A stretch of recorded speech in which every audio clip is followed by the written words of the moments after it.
Ha presentado también una propuesta alrededor del tema, pero fundamentalmente dirigida hacia la necesidad de establecer a cuánto debe subir o establecerse la reparación civil.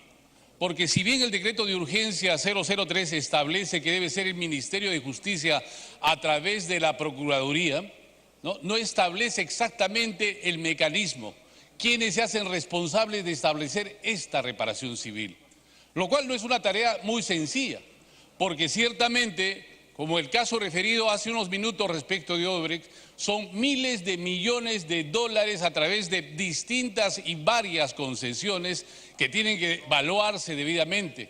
¿Cuánto supuso la intermediación de los sobornos y la corrupción en la sobrevaloración y cuáles son los costos que asume el Estado en su conjunto como consecuencia de este tema? ¿Puede hacerlo tan solamente la Procuraduría? Siendo o sabiendo que esta puede ser una oficina bastante bien implementada, nosotros dudamos que eso es una tarea mucho más grande y por eso es que a través del decreto o del proyecto 1765 proponemos la necesidad de constituir una comisión para determinar el monto estimado de reparación civil a favor del Estado, que le correspondería pagar a todos los sujetos comprendidos dentro del decreto de urgencia 003 y que hayan incurrido o admitido actos de corrupción en los proyectos de inversión a su cargo. Esta comisión, según nuestro concepto y nuestra propuesta que sugerimos pueda ser adoptada por la Comisión de Constitución, podría estar constituida por el Procurador ad hoc para la defensa jurídica del Estado peruano, tal como ha estado operando hasta ahora, por el presidente de la Comisión Especial que investigará los presuntos negociados de las empresas brasileras, entre otras, en los últimos 3 gobiernos, en el marco de la Comisión Lavajato del Congreso de la República, el director ejecutivo de... Minuto adicional. Para concluir, señor presidente, el Contralor General de la República, el Ministro de Economía y Finanzas, el Ministro de Justicia y Derechos Humanos, así como los titulares de los ministerios concedentes, porque han sido varios los ministerios que han concedido obras a las distintas empresas, caso Odebrecht, por ejemplo. La comisión esta debía hacer una propuesta de esta reparación civil en el máximo de 30 días calendario, en la medida en que ya está en proceso precisamente la liquidación de algunos activos, por ejemplo, en el caso dado en los últimos días para las infraestructuras en el caso del norte. Para determinar este monto debería tenerse en cuenta el daño directo, el lucro cesante, el daño emergente, el daño moral, los daños presentes o futuros directos e indirectos y las sobrevaluaciones en los contratos, sean estas comprobadas o presumibles. Creo que esta conformación o esta comisión a conformarse efectivamente podría dar lugar a un monto que el Estado, este Consejo de Estado, esta Comisión de Estado podría determinar para que sepamos exactamente que los fondos a liquidarse puedan contribuir con determinados montos a este fideicomiso capaz de... Continúe, por favor. A la reparación civil a que el Estado peruano tiene pleno derecho en este proceso de lucha anticorrupción.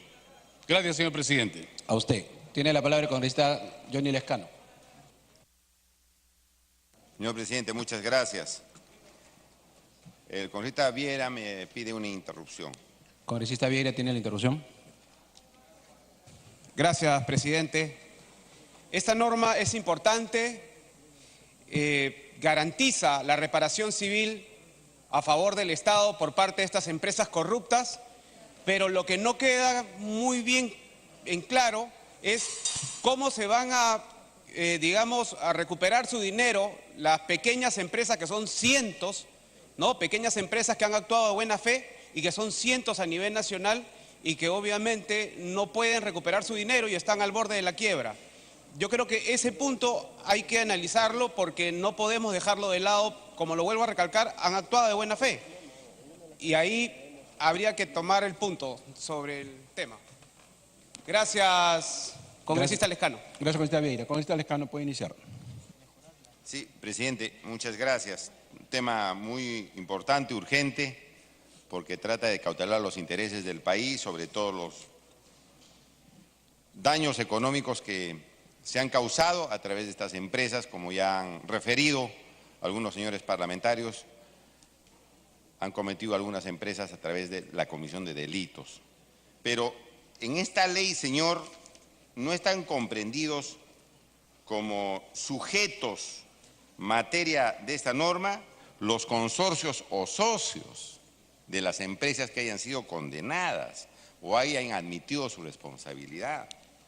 Se dice tangencialmente un artículo posterior sobre la retención y otras cosas más, pero si usted lee el artículo 2 de sujetos comprendidos, no aparece en ninguna parte los consorcios o socios de esas empresas condenadas o que hayan reconocido responsabilidad penal. No existe. Dice condenados o cuyos funcionarios hayan sido condenados, directamente o a través de sus representantes se hubiesen admitido la comisión del delito, vinculados a los mencionados en los acápites 1 y 2, ¿qué será eso de vinculados, no? Entonces, no aparece, señor, y yo creo que es una omisión muy fuerte, con lo cual muchas empresas que ahora no están investigadas o por lo menos tienen presunciones también de responsabilidad no van a responder por los daños. No nos olvidemos que la empresa Odebrecht refirió que la empresa Graña y Montero aquí sabía todo lo que había hecho e incluso había compartido las ganancias. Y conforme a esta norma, que no aparece como sujeto comprendido, esas empresas, como se dice criollamente, pasarían piola, no tendrían ningún tipo de problema para seguir haciendo obras. No están ni los consorcios ni los socios de las empresas. Textualmente en los sujetos comprendidos no se dice ni una sola palabra, lo estamos blindando con este dictamen y creo que hay que comprenderlos expresamente.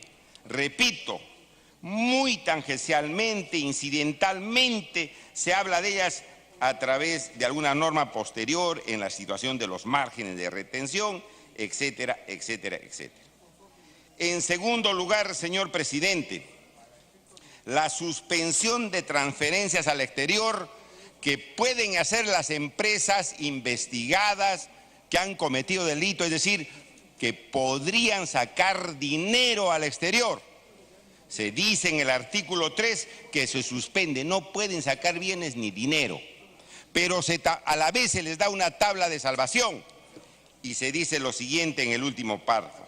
En los casos en que sea necesario realizar transferencias al exterior por concepto de pago de deudas a acreedores que afecten, dice, el valor de las concesiones o de los activos ubicados en el Perú, los sujetos podrán realizar las transferencias respectivas. Todos van a decir, pues oiga, tengo deudas y esto, si no pago, van a afectar las concesiones acá en el Perú. Y con eso van a seguir sacando su platita o van a seguir transfiriendo recursos económicos, con lo cual se va a burlar la indemnización que deberían pagar a favor del Estado peruano, en el artículo 3. Entonces ahí se le da un camino, una especie de tabla de salvación a este tipo de empresas. No se debería permitir, señor, ese tipo de transferencias. Si ellos han cometido el delito, lo que se supone primero es que respondo por los daños cometidos por ese delito y no supuestas deudas que van a tener en el exterior. Estamos haciendo una mala priorización. Primero que cumplan con indemnizar a las víctimas, que es el Estado peruano, y después las otras deudas que tengan, pues, señor presidente, o las otras obligaciones. En tercer lugar, señor, se establece también en este dictamen. Minuto adicional. El tema de las retenciones. Las retenciones que se puede hacer por parte del Estado cuando el Estado les tenga algún tipo de obligación pendiente a favor de estas empresas, por ejemplo, que no les haya pagado algunos servicios, por ejemplo, que no se haya pagado algunos bienes a favor de estas empresas, dice que la retención se puede hacer.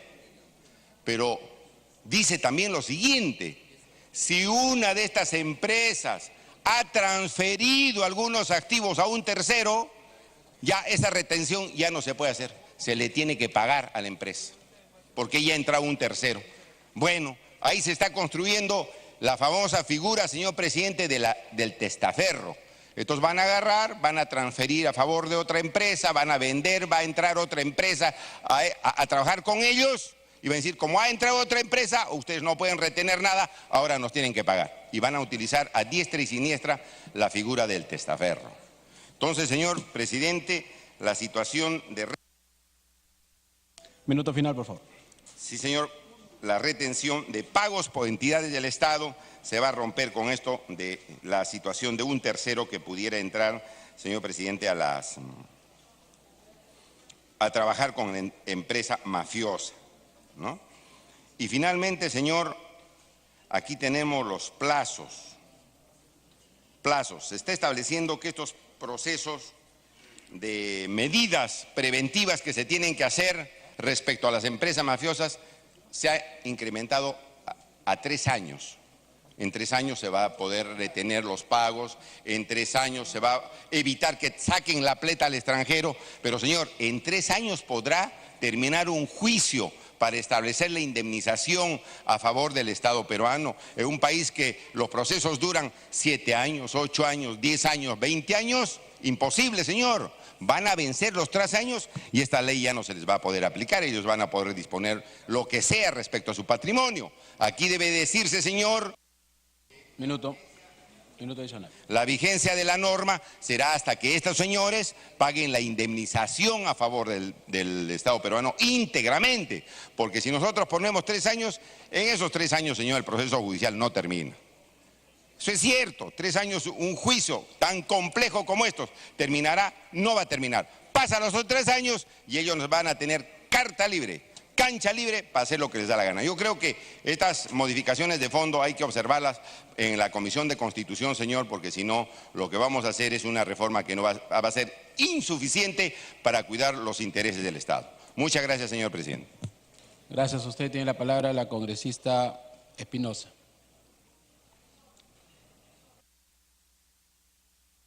Presidente, me pide una interrupción la congresista Alcorta y la segunda interrupción el congresista Donaire. Congresista Alcorta.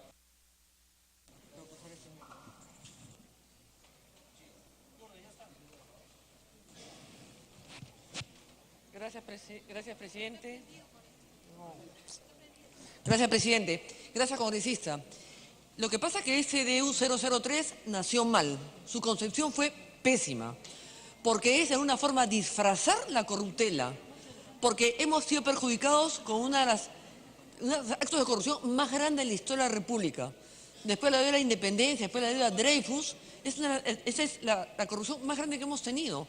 Y la impericia para poderlo enfrentar, para comenzar, las instituciones ni siquiera han servido para fiscalizarlas. Nos enteramos por reacciones del exterior, del extranjero. Y si esta versión este decreto se puede mejorar, modificar, casi cambiar al 100%, porque el propio expremier con la propia ministra de Justicia, Marisol Perestello, no fueron capaces de responder las inquietudes del Congreso el día que vinieron acá. Crearon más controversias y más estados de ánimo negativos, porque es sí, pero no. Sí, vamos a luchar, pero no por este lado, permitiendo prácticamente que las empresas corruptas que han corrompido la región puedan salir beneficiadas y sus consorciadas puedan seguir vendiendo, trabajando con el país sin que pase absolutamente nada. No fueron capaces las autoridades acá de allanar, embargar las cuentas, allanar las empresas. Gracias, congresista. Congresista Edwin Donaire. Gracias, señor presidente. Podemos percibir cuánto de tiempo consumimos y empleamos en discutir en que cada uno cree tener la razón o dar su posición, cuando hay una forma tan simple, tan sencilla de poder decidir cuál es lo más correcto para el país. Es cuando en nuestras decisiones nos dejamos y nos desprendemos de motivaciones personales, de intereses mezquinos, partidarios o económicos. ¿O no es así? Por eso, señor presidente, invoco que cada vez que tomamos nuestras decisiones nos desprendemos de motivaciones personales, partidistas y menos económicos.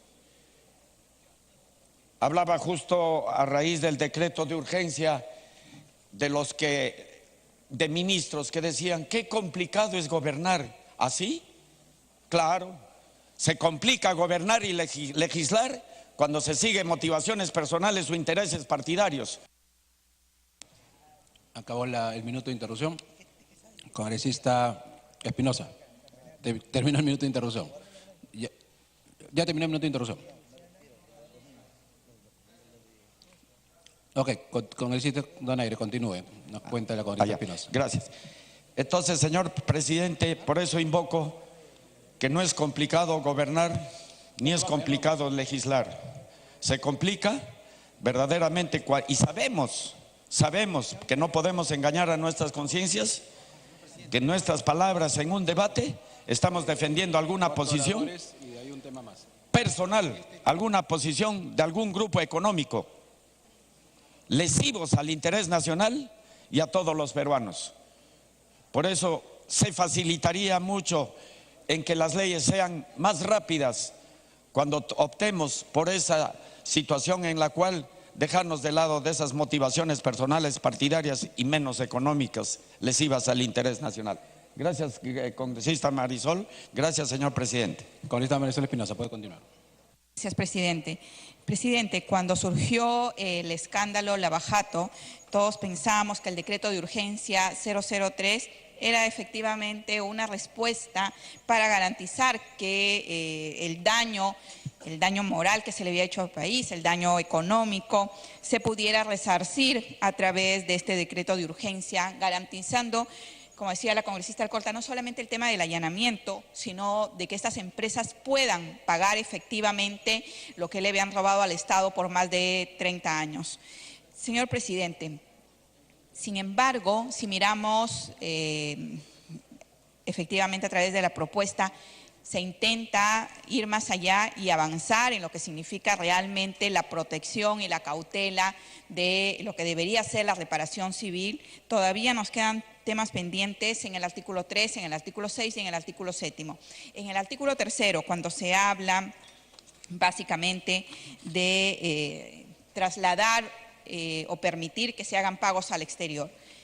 Definitivamente aquí es una salida, un puente para que puedan sacar el dinero del país, y ya hemos visto cómo varias empresas han comprado, no solamente Brookfield ha comprado Rutas de Lima y se sigue vendiendo las participaciones o el accionariado que tienen las empresas brasileñas en el país y las están retirando fuera del país. Creo que en vez de ayudar, más bien ayudar al país, les ayuda a determinados intereses que no le jugaron bien al país. Por eso, señor presidente, ahí definitivamente para la propuesta de Alianza para el Progreso para la Comisión de Constitución es que coloquemos un candado que realmente permita que el dinero que se realice o se incaute a través de fideicomisos quede para pagar la reparación civil. El juicio o los juicios que se establezcan con las empresas brasileñas y las empresas consorciadas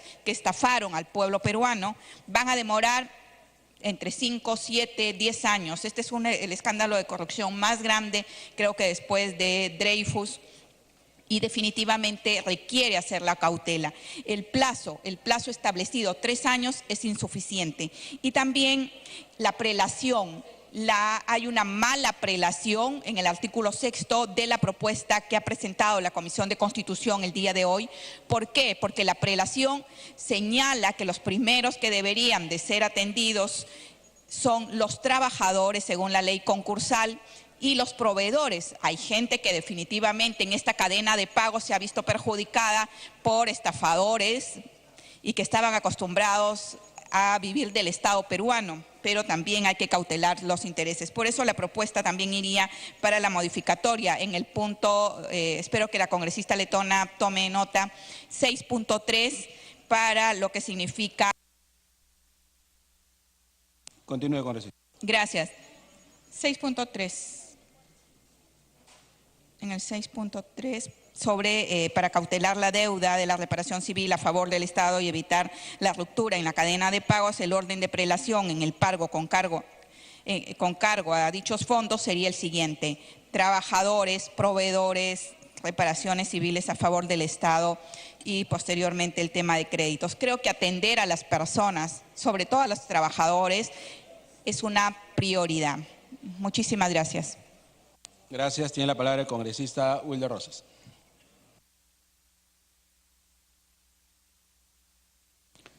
Presidente, vivimos como nunca una situación de corrupción en el cual existen corruptos y corruptores. Y estos corruptores están las grandes empresas. En este caso hemos focalizado, objetivado, nada menos que a Odebrecht. En el Congreso, por ejemplo, estamos en este momento haciendo un trabajo de fiscalización a lo que corresponde a Odebrecht. Pero sin embargo, presidente, no hemos visto a las empresas asociadas, consorciadas, como es, por ejemplo, Graña y Montero. Graña y Montero incluso hubo un problema con Graña y Montero, que incluso en el proyecto Conturhuasi del aeropuerto de Chinchero estaba como supervisor de obra. O sea, íbamos a poner al gato de despensero. Y esa situación hace de que tenemos que buscar cuáles son las alternativas que tenemos. Y este proyecto de ley, el 1410, que permite modificar el decreto de urgencia 003 del 2017, nos da alguna ventana de esperanza. Y por lo tanto nosotros creemos que sí, efectivamente, se tiene que plantear una modificatoria. ¿Y sabe por qué, presidente? Porque cuando vemos que el MEP, cuando le piden una opinión con respecto a este proyecto de ley, ¿qué dice? Que está en contra porque es un principio constitucional, la presunción de inocencia. ¿Qué le dice el Ministerio de Justicia? Le dice que es inconstitucional porque limita los derechos de propiedad. ¿Qué le dice la CONFIEP? Igualmente le dicen que ese es su derecho a hacer la empresa. O sea, justificando la corrupción. Y creemos que la única opinión que favorable y tibia es la de la Contraloría, donde dice que manifiesta que el proyecto de ley sí permite preservar y cautelar el cumplimiento de las obligaciones asumidas por los contratistas. Y dice que está a favor de la ley. La única. Y el resto simplemente es una especie de contubernio, de encubrimiento a estas empresas.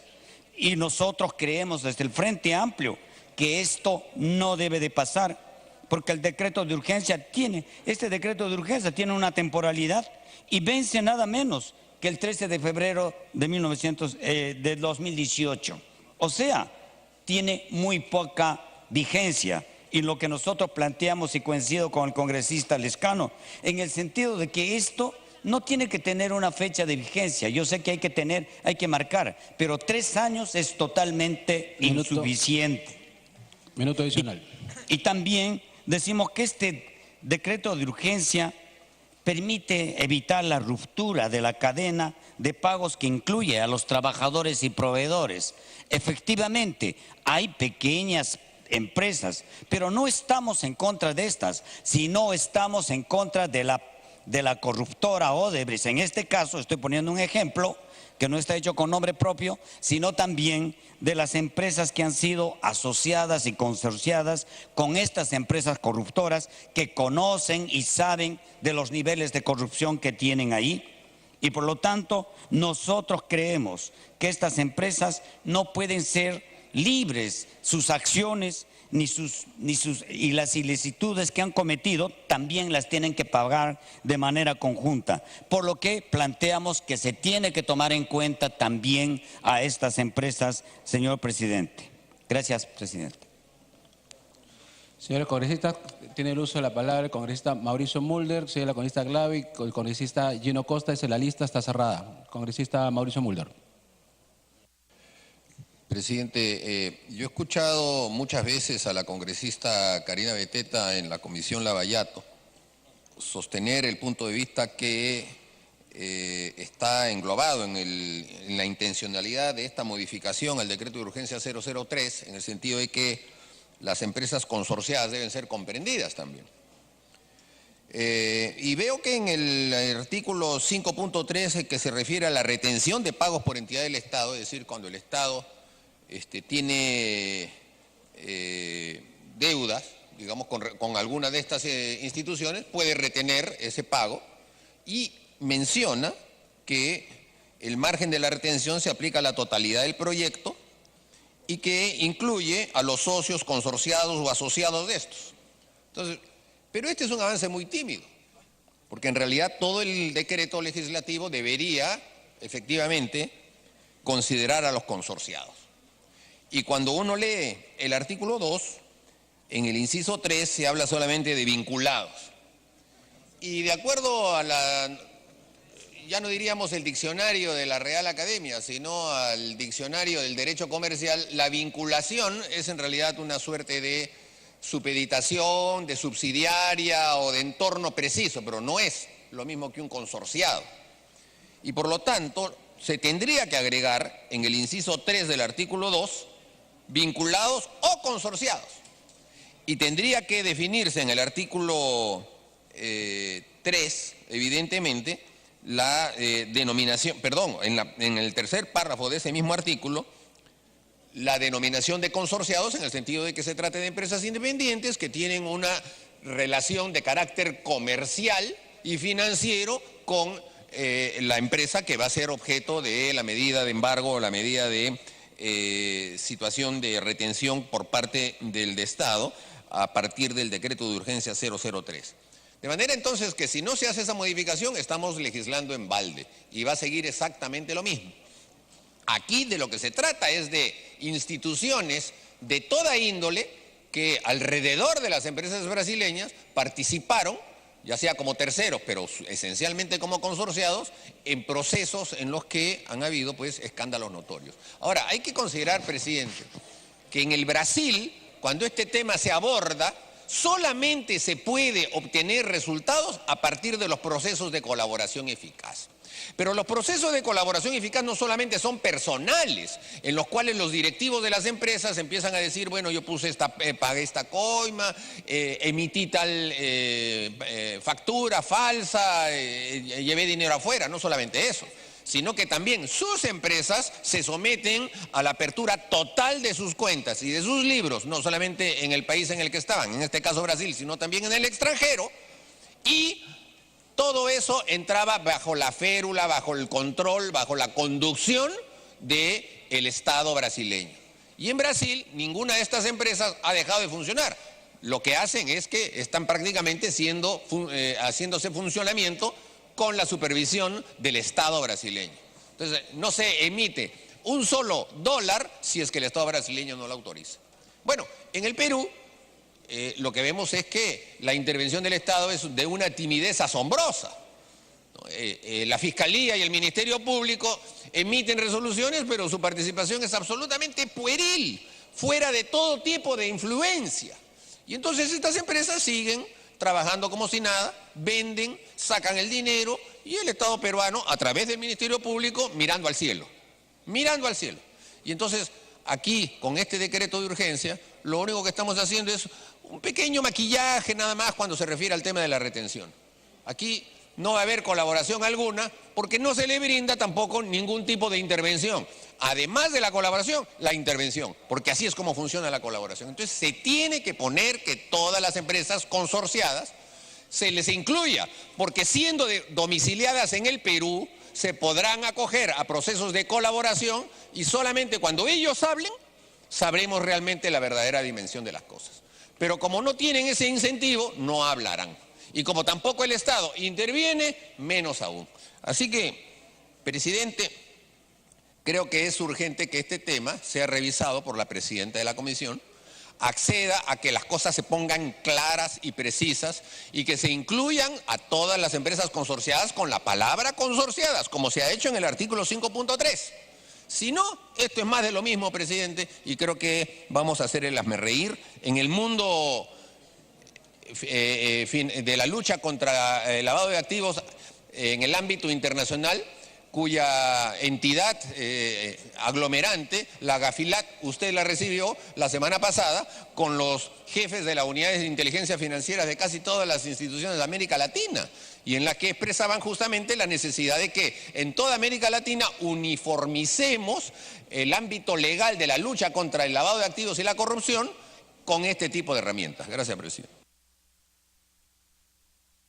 Tiene la palabra la congresista Marisa Glave. Muchas gracias, presidente. Nosotros también desde el Nuevo Perú creemos que es fundamental que se avance en las herramientas de combate contra la corrupción y que las empresas vinculadas a actos de corrupción